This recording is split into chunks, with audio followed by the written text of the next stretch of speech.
Hey guys, Ralph here. True Power Trumpet Fitness, 2 in 1 day. I'm not sure if I've ever done that before.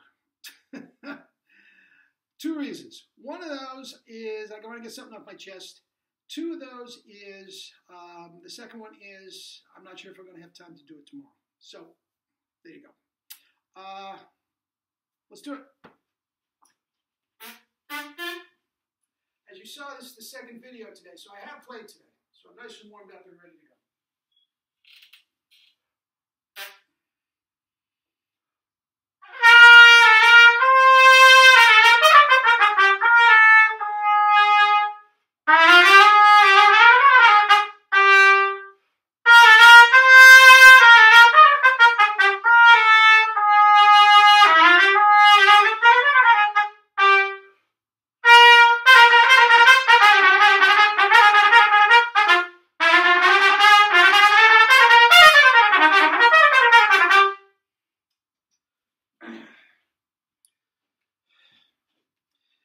When in doubt,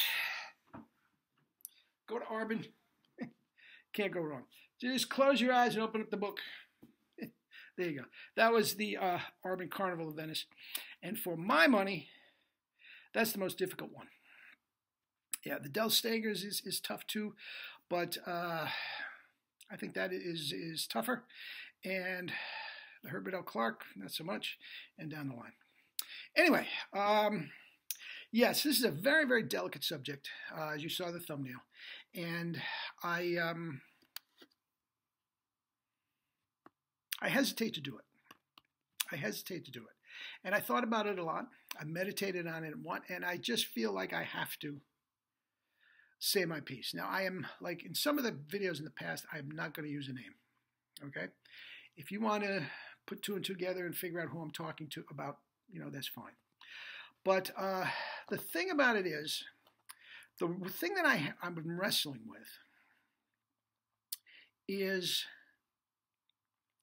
with the advent of YouTube, you have access to everybody's innermost thoughts. I mean, it is so personal and exacting now that it's like nothing ever more. Well, definitely nothing ever more before in the history of trumpet, for sure. But also, because of that, any Tom, Dick, or Harry can get on there and spew some drivel. Okay? Trust me. If you go back and look at some of those comments, okay, not counting all the filthy ones I deleted, many people think that about me. And with that said, I don't care. I feel very, very comfortable with my professional career and what I can do. And that's that. Now, with that said,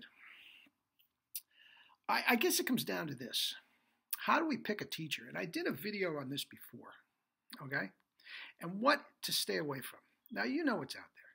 I mean, we've got seasoned professionals who have big names from doing this, that, and the other thing, who are selling you trumpets and selling you mouthpieces at exorbitant amounts of money. Exorbitant amounts of money. And you have guys that have never done anything in the music business before at all. Never done anything that are given lessons at exorbitant amounts of money, that are literally asking you to donate like a charity. I mean, don't even get my book or take a lesson. Just give me money. I mean, I find that abhorrent. I really do. So, I mean, there's ethical things there, and I'm not going to get too much into that. I'm going to stay with the pedagogy, okay? And you have guys that, I mean, have you pulling out your tuning slides?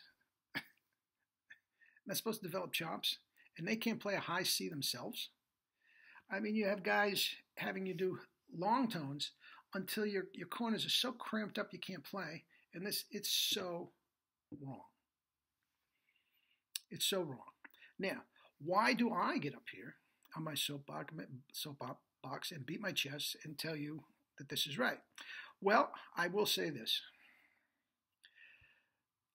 There's nobody out there that has had the connection to the great trumpet players of the past that I've had, who have had the success in the professional field, who have had the success in 30 years of teaching, and also have done the background into the human physical culture of the human body and broke this down to a physiological component. Nobody has all that. Some of you might have one, the other. Nobody has all that. And on top of that, every single day, I do it. You may not like the tone, you may not like the phrasing. That's not the point. That's not the point. Okay? Now, what two things do you want when you're picking a teacher? Or what concept you're going to follow? Okay? I think it comes down to two things. Okay? Number one, can the person do what he says he can do? Can the person do what he said he's going to teach you to do? Some guys say, well, I'm going to show you how to get unlimited range. And then they show you all these, and they don't play a high C. Well, let me hear your unlimited range. Let me, if it works. Guys, you have to be able to do what you say you can do. Okay? And I'm going to put in parentheses after this one. If I were writing a book, this would come into parentheses. Or at least at some point have been able to do what you could do. Okay? Many trumpet players have just been burned out by the business, trying to keep the chops together and everything, and put it in a case and don't play anymore and just teach. Okay? So if they know how to play a double, if they have played double C's before, then yes, I'll give you that. If they played with the New York Philharmonic before, then yes, they can prepare you for an audition for the New York Philharmonic. I can't prepare you for an audition for the New York Philharmonic. I can teach you the notes and I can teach you the chops that you can play all the notes in the audition. But in order to really get the flavor of taking an audition with the New York Philharmonic, you have to study with somebody in the New York Philharmonic. Okay? They have to at least have done it. Okay? Second of all, they have to be able to teach it.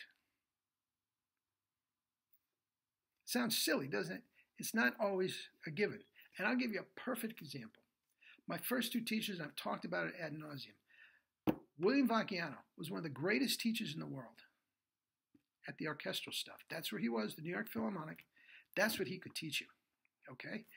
If I wanted to learn double CCs from him, he could not teach it. Now, he had no desire to teach it, but he could not teach you how because he couldn't play one.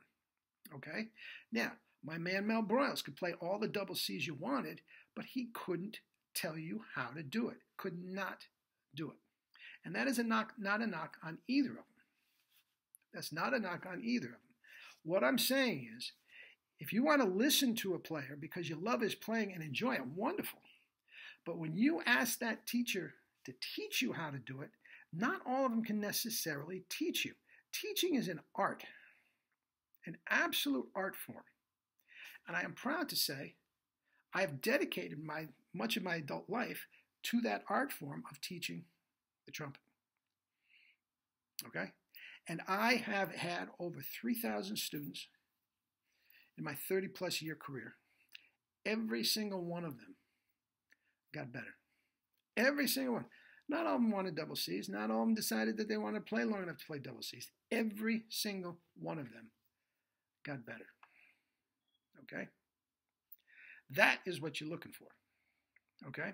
So when you see this big star selling you his trumpet at exorbitant amounts of money and mouthpieces at redonkulous amounts of money, you got to look around.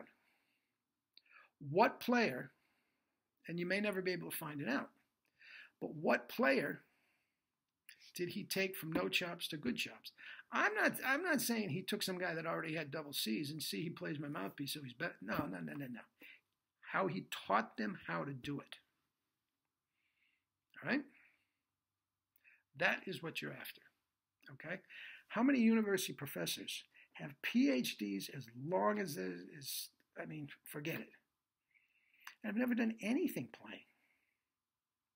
And couldn't teach you how to play a double C if their hair was on fire. All right? That's something to think about. Now, again, I am not using anybody's name. And I will say this. I'm not going to go as far as to call them charlatans. I'm not.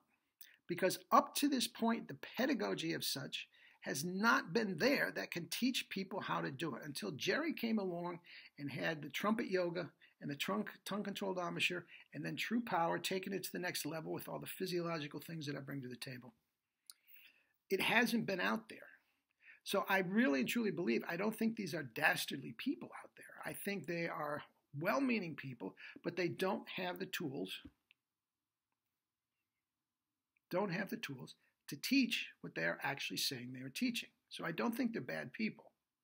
I do think there's a problem with their pedagogy. Now here's another one to think about.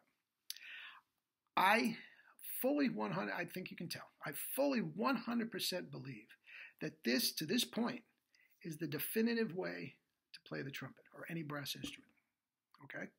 If somebody walks in my door right now, and takes out his trumpet and blows me off the stand, I am the first one to sit him down and say, geez, what mouthpiece are you using? What are you doing with your tongue? How much air are you using? Do you have marks on you? I'm the first one. I'm like a rabid animal. And I will be that way the rest of my life. And that is the problem I have with many university professors and many great teachers. They're not open to new ideas. Somehow, if I come along and say you have to use your tongue this way, and it's better than them, that means that they, for their entire life, have been wrong. And they don't want to deal with that. But that's not what education's about. I've been in education. I have a master's degree in education that most of these guys don't. And that is not what education should be about. Education should be, you should be a lifelong learner, constantly trying to push back the levels of what you're trying to do. I'm better today than I was 30 years ago, a better trumpet player. And I plan to live to be in another 60 years. I think I'm in my midlife. And I guarantee you, if you stick with me, in 30 years, I'll be better than I am today. I'm better today than I was 2 months ago. And I plan on getting better. And you should too. And these professors should too. And to just close your mind, oh, Salomon, that's a trick mouthpiece. That's what Vacchiano would say. Oh, yeah, he can play double C's. He sounds great, but that's a trick mouthpiece. What trick mouthpiece? I'm a religious man. What sort of poopy is that? Anyway, enough of my rant. Be careful. Be careful of who you're putting your trust in. Okay? And if you want to say that's not me, fine. Okay? That's it. Okay, guys. Have a great day. Love you all.